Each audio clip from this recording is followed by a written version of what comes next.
page 28. State versus Bryce Cuellar, C317477. Time set for sentencing. Are we ready to proceed? State's ready, Your Honor. Your Honor, he is present in custody. He's coming out now. Oh, I see. Okay. Why was he My understanding locked is up that separately? it was part of procedure, is what I was told. I know of no infractions that Mr. Cuellar has had inside the jail. All right. Very good. So are we ready to proceed? Yes. Let's go ahead and hear argument from the state. By the way, I was informed this morning that the state had wanted to play the subject video. The court has watched that video 3 times, so I'm very familiar with everything that's said in the video. All right? In watching that video, Your Honor, it becomes very clear that Mr. Cuellar is a danger to society. His hate-filled propaganda is the stuff that makes people scared to live their lives and law enforcement officers afraid to do their jobs.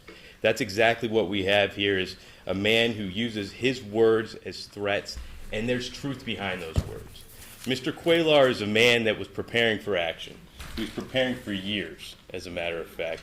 His behavior started back in 2011 when he first had contact with Metro police officers at the scene of a shooting. When they made contact with him, he becomes aggressive, starts yelling at him, tells them, "Fuck you, pigs," and goes on with his way. That was just the start of what became a pattern in Mr. Cuellar's life. In 2011, May 2011, there was a call where Mr. Cuellar had jumped into an apartment complex that had a high volume of residential burglaries. He was trying to avoid police officers who had made eye contact with him, and they stopped him. Upon being stopped, he begins yelling at them, calling them communists, telling them that once revolution begins, it's going to be a bad day for police. Your Honor, I'm going to object to any of this information coming forward as if it's prior bad acts that they're trying to use or an aggravator.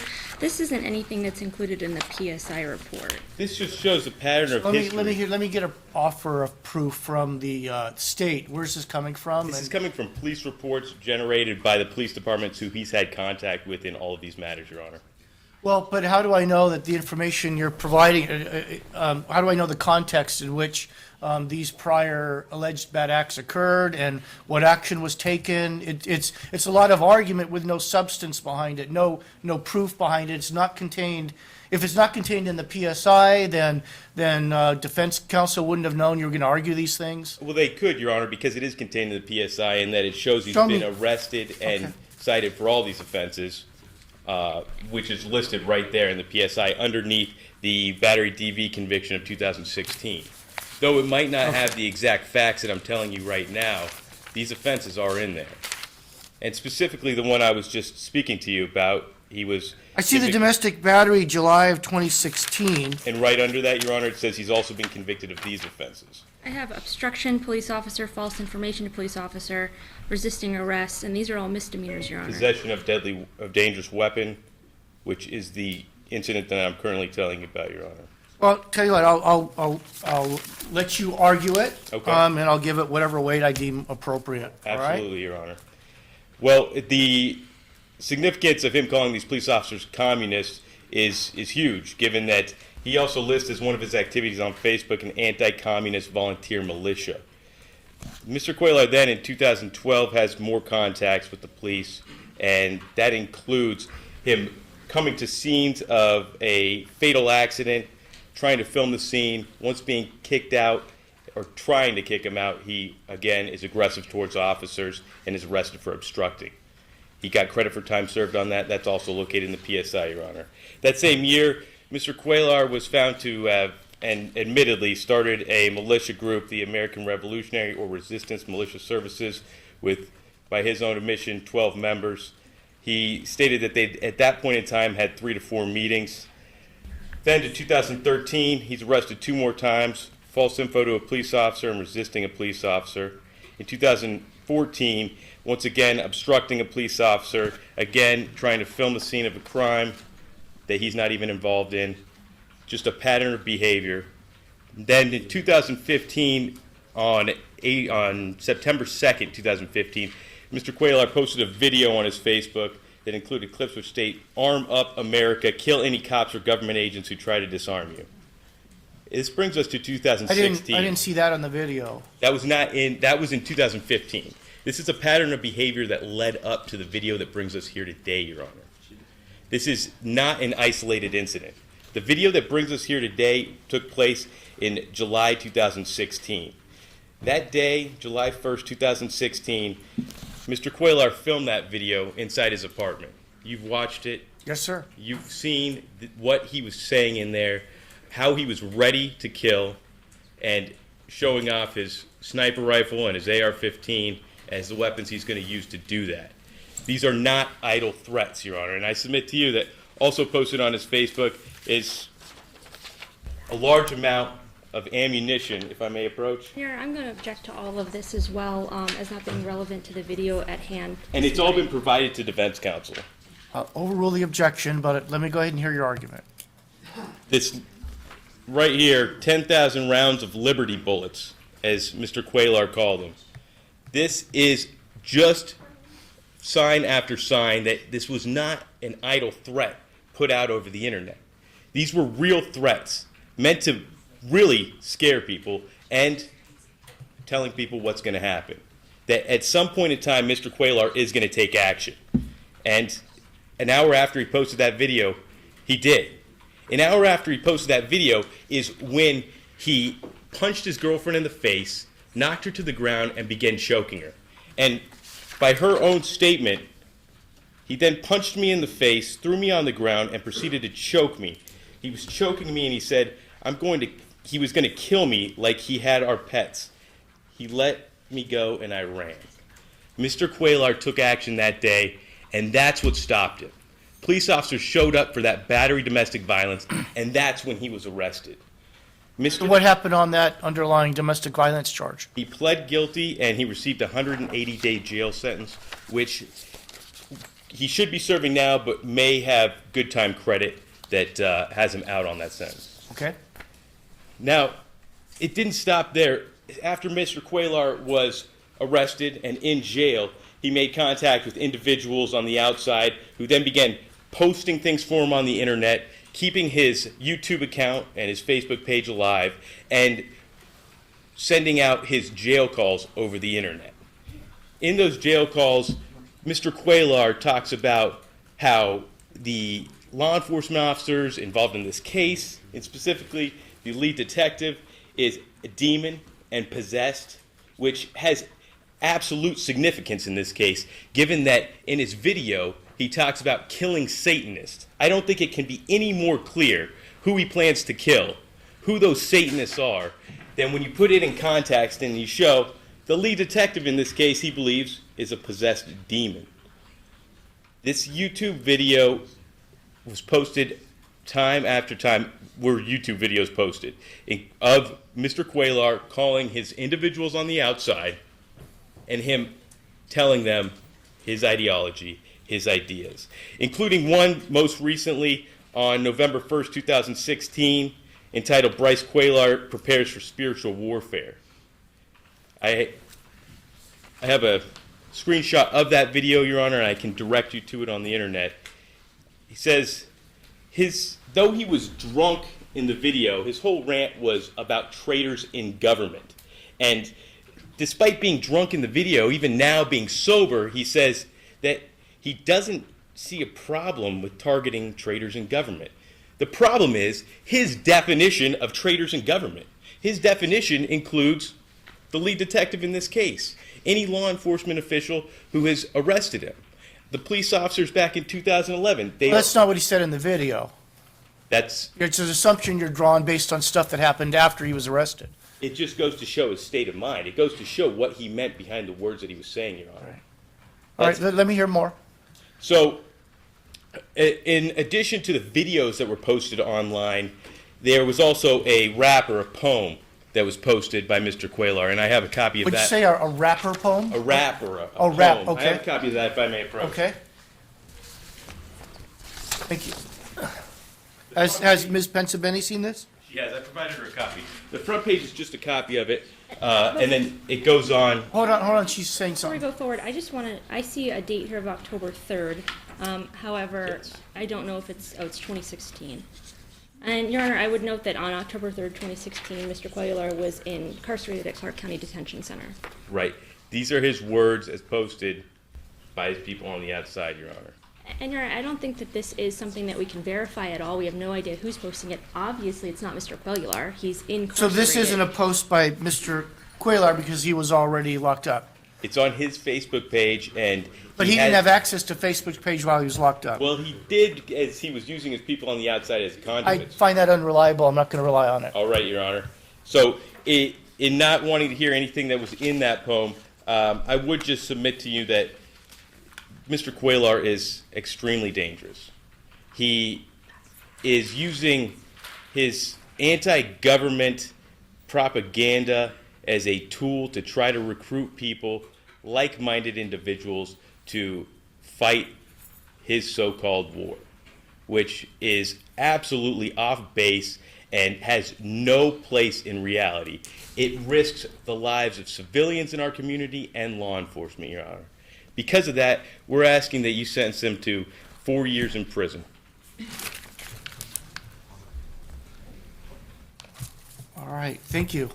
Let me hear from Ms. Pensabene. Thank you, Judge. And by the way, before I hear from you, just to clarify, when we were here 2 days ago, that's when we were considering the original guilty plea agreement, which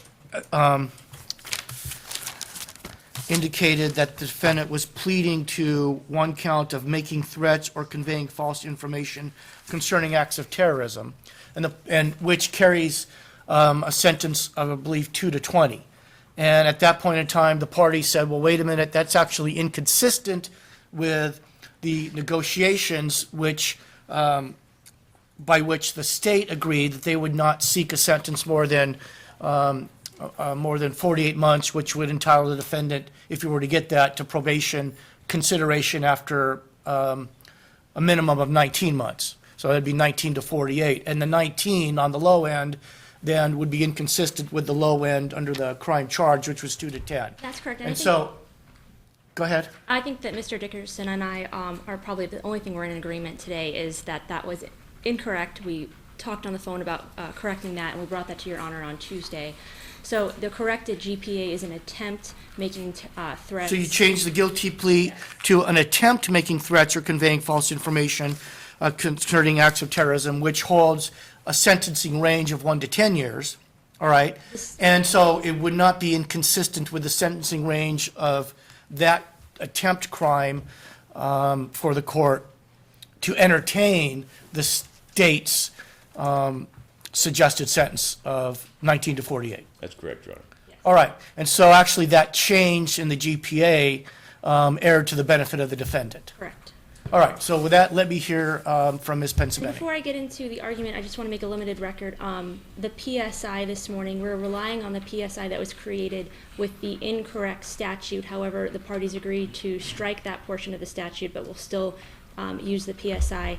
I'm considering the PSI for all purposes other than the fact that the crime charge is the attempt making threats rather than the actual making threats, and the actual sentencing range is only 1 to 10 instead of 2 to 20. Thank you. But I'm considering everything else in the pre-sentence investigation. Thank you, Let's Judge. continue. Your Honor, this is a tough one. There's no way around it. This is a tough case. And there's reasons that Mr. Dickerson outlined and reasons I'm sure Your Honor is aware on why this is a tough case. You are familiar with the video. You read all the documentation in the file. But what the state wants to do here is they want to paint Bryce as the worst of the worst, as an individual that we should fear, as a domestic terrorist, as someone that we need to lock up because the community would be safer with him off the streets. Your Honor, that is not accurate. What we have here is a young 23-year-old intoxicated kid. 24. He's 24. I apologize. I believe he was 23 at the time the video was made. Your Honor, I want to give you some background a little bit more about Bryce, what was happening in his life leading up to the video. Several months prior to the video being created, he moved to Reno. He went to Reno with his girlfriend. He decided he wanted to get out of Las Vegas, get out of the glitz and glam of this big city, and go to Reno. They packed up his truck with all their belongings and they headed north. When they got there, there was a lot of turmoil. they had a lot of trouble. They both had trouble finding work, and they couldn't find stable housing. So day after day, they're wondering where their next meal is coming from, and they don't even have a place to lay their head at night. On top of this, at some point, Bryce's truck is stolen. Now, they don't have a place to stay, so all of their possessions are in the truck, or most of their possessions are in the truck, and that's gone. To add on to that, the housing problems, the theft, the employment issues, Bryce's girlfriend suffers a miscarriage. They were both looking forward to the birth of their child. Unfortunately, that wasn't going to happen. They came back to Las Vegas with their heads hung low, and quite frankly, Bryce felt as though he was a failure. He came back with his tail tucked between his legs. They moved into a Las Vegas weekly, and the weekly is where the video was recorded. On the day that the video was recorded, Bryce turned to alcohol. He probably had been drinking before then, but he used alcohol as a coping mechanism, and he started drinking heavily. Even the police officer that viewed the video and wrote the report says that he's, quote, clearly intoxicated. And I'm sure Your Honor could notice that in the video he's slurring his words. His statements are incomplete. He's incoherent. But aside from making some pretty bad statements and outlandish statements that Bryce recognizes are outlandish, he also made references to everything that was going wrong in his life. He talked about the theft of his vehicle. He talked about the move to and from Reno. He talked about the miscarriage. He had a horrible day. He had a horrible couple of months, and he started drinking. This is a young man who needs probably some anger management classes, some alcohol abuse classes, and some sort of coping mechanism. Because when he turned on that video, he just started saying outlandish things, saying things that he absolutely regrets. Now, this is a man who wasn't in his right state of mind when he made the video, an intoxicated man. Not the worst of the worst. The worst of the worst is the man that turns that video camera on, stone cold sober. The man that says those things and really means those things and is going to act on them. This guy was so drunk, there's no way he was going to act on them. Now, he pled per Alford. The reason he pled per Alford is because he maintains, to Your Honor, that he never intended to harm anyone, that he didn't say those things with the intent to cause harm, to cause fear. He said those things because he was a dumb, drunk kid. But that doesn't mean that just because he pled per Alford that he's not remorseful and that he doesn't take responsibility for what he said. He pled per Alford because he understands that the state could have proven this case against him. That's a possibility. We live in Las Vegas, and sometimes I tell my clients that going to trial is like going to the craps table. You just don't know what's going to happen. So he took that negotiation because he's a smart young man that recognized that there was a benefit in the negotiation. And he took the negotiation because he is remorseful for some of the things that he said. Now, as far as the state is getting into the ideology that Bryce adheres to and the things that he posts on the internet, none of those other videos that are posted are the subject of any criminal case. He's not been charged with anything because all of that is protected by the First Amendment. Doesn't matter if we disagree with what he's saying, it hasn't been charged. Well, not all of it. You can't threaten to kill cops. I understand that, Your Honor, but I didn't see that video, and had there been that threat, I'd be shocked if the state or the federal government didn't bring charges against him. The only charge that he's here for is this video, the video where he is drunk as a skunk. He's intoxicated. Now, Your Honor, I want to now turn to Bryce's as a whole, the entire picture of Bryce, not just what happened on that day in July. We have a 24-year-old man here who has no prior felonies or gross misdemeanors. We have a man that has tremendous community support. His entire family resides in Southern Nevada. His mother, his father has deceased, his 4 brothers and sisters. His sister Jade is here, his brother Joshua is here, and he has 2 friends here from Texas. Your Honor, he's eager to find employment when he leaves. He's been in custody since July, and he doesn't want to be in custody anymore. He wants to start working, he wants to change things, he wants substance abuse counseling. Your Honor, finally I want to pivot to what's the Department of Parole and Probation is recommending in this case. Now, we have the Department of Parole and Probation, as you're well aware. They create pre-sentence investigation reports for every individual that's coming to be sentenced before your honor. This department has an entire file that the state provides them, the police reports, to review in making this recommendation. They also have a packet that the the defendant fills out, a packet that talks about their life, a packet that talks about their employment. But more importantly, Your Honor, what the Department of Parole and Probation have at their full access is Bryce. They have full access to Bryce. They interview Bryce. They spend time with Bryce. So who better than to give a recommendation than the Department of Parole and Probation? And what are they recommending in this case? Probation. Your Honor, I think that speaks volumes. Probation is appropriate. He has a limited criminal history. He was intoxicated when this video was created. And the Department of Parole and Probation is recommending probation. And Your Honor, I know that my client has a letter that he would like to read to Your Honor.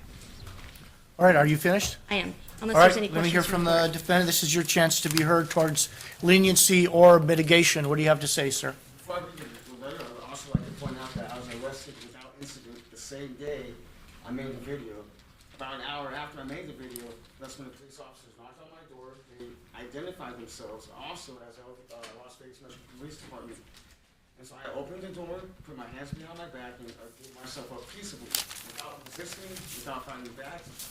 And had I really been in the state of mind to do anything violent, it would have manifested right there and then, but it did not. Also, I don't condone indiscriminate murder, indiscriminate murdering, although I do have passionate views and passionate beliefs. It was primarily the alcohol that was. Your Honor, I would like to say that I really am remorseful for my highly unprofessional behavior and for my poor choice of words in the video. My behavior in the video was a direct result of too much alcohol that night, and I ask that you please take that into consideration. I never intended to harm anyone, and I assure you that I've already learned an extremely valuable lesson. I'm asking you to please have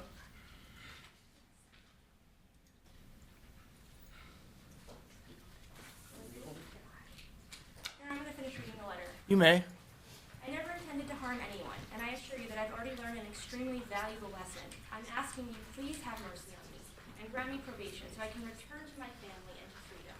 I'm 100% confident that I can and I will stay out of trouble, as well as follow any stipulations given for my probation. Please give me the benefit of the doubt. Please give me probation. Thank you. All right, is that your statement, sir? You have to speak out loud. yes. All right. Anything else, counsel? No, Your Honor. Nothing from the state. All right, so there's been a lot of emotive words used, both in the briefing and the papers and the argument here. You know, on the one side, we have the state basically painting the defendant and accusing the defendant of being a domestic terrorist. On the other side, we have the defense counsel in sentencing memorandum and suggestions today that this is being treated as a thought crime. And so I think we need to take a step back, and I have some extensive comments given the ramifications of this case and the expressions used and the importance of protecting society and the First Amendment issues here. So I have some extensive comments. So I want you guys to listen to these. Mr. Cuellar is a YouTube blogger with over 160,000 followers who seem to be right-wing, faith-based, strong believers in the fundamental rights recognized by the Bill of Rights, but followers who have become deeply disillusioned with government, believing government is corrupt and that certain groups within government are seeking to destroy our freedoms, including taking away our First and Second Amendment rights. Mr. Cuellar seems to be sort of a spokesperson for this group of followers. What brought him here before the court is a drunken rant that went far beyond constitutionally protected political speech and into the realm of criminal threats. Some of the things that he did, as evident by the video, he displayed his assault weapons and body armor. By itself, that's not a crime. He said he's going to use his rifles to protect himself from tyrants and Satanists. He said at the right time he will kill some Satanists. In fact, he repeated that over and over. He's going to kill Satanists. He never actually defined Satanists, but we have some indication in some of his other speech on the video. He said that those who live by the sword will die by the sword. And he said, then he expressed why. He said, because you want to murder people. And then he mentioned FEMA concentration camps, and people want to do him harm. One could view his statements as suggesting self-defense. Unfortunately, though, he goes on further and expresses great profanity against towards gays and lesbians, and has slurs towards gays and lesbians. And one could also ascribe to his video that he's including gays and lesbians within his broad definition of Satanists, although that's not entirely clear. He says he's done with this earth. He's ready to pull the trigger. He says this is not the America that the founding fathers gave us. And then he complains, and please excuse my language, but repeating what he says, that faggots, lesbians, and homosexuals run this country, and they want your guns. And then he says, he looks into the camera and then tells his followers, fight back, you effing cowards. And so the general mood of this entire rant, I could see it as somewhat intimidating. Not to any particular group other than the LGBT community, but certainly intimidating to the LGBT community if they were watching it. And perhaps it would also be intimidating to anybody who's trying to deprive a person of their constitutional Second Amendment rights and seeks to interfere with the defendant's ability to exercise those rights. Now, defense counsel, on the other hand, as well as many of the writers in over 100 letters that I received, support the defendant and have questioned the legitimacy of the charges, confirming that the charges are really thought crimes. And they draw analogy to George Orwell's 1984. And the charges here do implicate the First Amendment. First Amendment was made applicable to the states through the 14th Amendment, and it provides that Congress shall make no law abridging the freedom of speech. The hallmark of the First Amendment is to promote the free trade of ideas, even ideas that the overwhelming majority of people might find discomforting, offensive, or even frightening. But the protections afforded by the First Amendment are not absolute. In fact, from 1791 until the present, the United States Supreme Court has permitted restrictions on the content of speech in few limited areas. One of these areas of constitutionally restricted speech is known as true threat. True threats encompass those statements where the speaker means to communicate a serious expression of an intent to commit an act of unlawful violence to a particular individual or group of individuals. Very recently, our Chief Justice of the Supreme Court, Roberts, in 2015 said in Ilanis versus United States, 135 Supreme Court 2015, or 135 Supreme Court 2001 in the date 2015 said, true threats inflict great harm and have little, if any, social value. A threat may cause serious emotional stress for the person threatened and those who care about that person, and a threat may lead to a violent confrontation. It is true that a communication containing a threat may include other statements that have value and are entitled to protection, but that does not justify constitutional protection for the threat itself. Nevada statute NRS 202.448 criminalizes true threats. The statute doesn't punish mere thoughts. The plain language of the statute creates a specific intent crime. The state must prove that a defendant made a threat, subjectively intending to injure, intimidate, alarm, or cause unrest or panic. The court finds that NRS 202.448 is constitutionally permissible under the First Amendment. Now, the Ninth Circuit Court of Appeals has held that in determining whether a defendant's speech constituted a true threat, a court must consider not just the words that are spoken, but also the context in which the communication was made. That's U.S. versus Havelock 664 F. 3rd 1284, Ninth Circuit 2012. In most cases where courts have found that speech constituted a true threat, the threatening speech was targeted against specific individuals or communicated directly to the subject of the threat. Fogel v. Collins, 531 F. 3rd 824, 2008. By contrast, speech that can be characterized as political rhetoric or hyperbole, particularly such speech not directed at specific individuals, is protected. An illustrative case is NAACP versus Claiborne, 458 U.S. 886, 1982.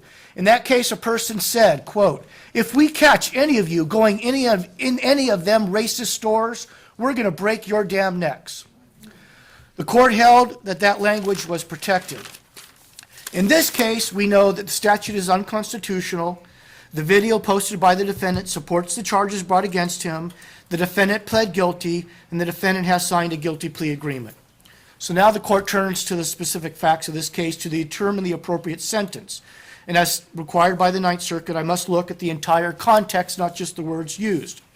Defendant's speech was in fact threatening. He threatened to kill Satanists. And he complained that the Satanists, which he said, and which could arguably be interpreted as including gays, lesbians, and homosexuals, were taking away his First and Second Amendment rights. Defendant also threatened to start a civil war. Defendant's hateful and threatening speech against people based on their sexual preferences or identities is objectively offensive and offensive to this court. However, there are certain mitigating factors, several mitigating factors, and the court's going to identify those so the court parties know what the court has considered. Number one, defendant did not make a threat against any specific individual. Number two, defendant did not communicate his threats directly to any targeted group of persons. Number three, the defendant did threaten to kill, but he threatened to kill Satanists. Defendant never clearly defined that group. Number four, defendant did not ask or encourage or solicit his followers to kill or shoot anybody. Number five, the defendant made his threats while sitting on his own couch in his own home, while on his own computer. Nobody would have experienced any fear of immediate bodily harm watching that video. Number six, defendant was obviously very intoxicated and impaired when he made his threats.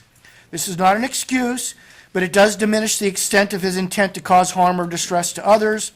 And drunkenness followed by extremely horrible events in his life is what actually occurred here. He had a wife's miscarriage, he lost housing, he had his truck stolen, and he recounted all that on the video. Number seven, the defendant is very young, only 24 years old. Number eight, the defendant seems to have massive support from the community. His followers believe that he would never unlawfully hurt anybody. His followers believed that the defendant was expressing political speech that was constitutionally protected and not to put anybody in fear or being murdered. We know that it actually went beyond that, but I mention that because the letters that I received, over 100 of them, suggest from people that know the defendant, has listened to his words, that have followed the defendant, don't believe he is a domestic terrorist. Number nine, defendant has no prior felonies. Number 10, defendant surrendered without incident. Number 11, P&P recommends probation. Number 12, the defendant has already spent 124 days in jail. Finally, the court finds that the video, it did arguably include some politically protected speech. Defendant did mention issues involving the First Amendment, the Second Amendment. He complains about immigration. He complains about searches and seizure. He complains about the safety and security of American citizens. In sum, defendant engaged in offensive, hateful speech. He deserves to be punished, all right? But he's not a domestic terrorist, and the punishment must be commensurate with the degree of culpability and not inflated due to the offensiveness of the content of the speech. For these reasons, the court accepts the recommendation of P&P. Defendant is adjudicated guilty of count 1, sentenced to 19 to 48 months. Nevada Department of Corrections, the court puts the defendant on probation for an indeterminate term not to exceed 4 years. Defendant has to pay the following statutory fees: $25 administrative assessment fee, $3 DNA administrative fee, $150 DNA testing fee, $250 indigent defense fund fee. He has 124 days credit for time served. He will comply with all the terms and conditions of probation on pages 5 and 6 of his pre-sentence investigation report, including the following special conditions. Number 1, he shall complete a substance abuse evaluation and complete any recommended case plan. Number 2, he shall undergo a mental health evaluation by a licensed professional and complete any recommended case plan. Number 3, he shall avoid alcohol whatsoever during the time of his probation. Number 4, he shall comply with any curfew imposed by parole and probation as deemed necessary. Number 5, the defendant shall be permitted to continue his YouTube channel and blog, but his speech will be subject to scrutiny by P&P. He must avoid making any threats to kill. He must avoid making any threats to harm. He must avoid threats to harm immigrants, gays, lesbians, or anybody else. And he must not display any weapons. Mr. Cuellar, do you understand these terms and conditions? I do. You agree to follow those terms and conditions? Yes, Your Honor. All right, anything else? From the state, Your Honor. I'm sorry, counts 2 and 3 are dismissed. All right, thank you. Let's call the next case. Page 1, is there any stipulated matters? All right, page 1, State versus Earl McMillan, C277.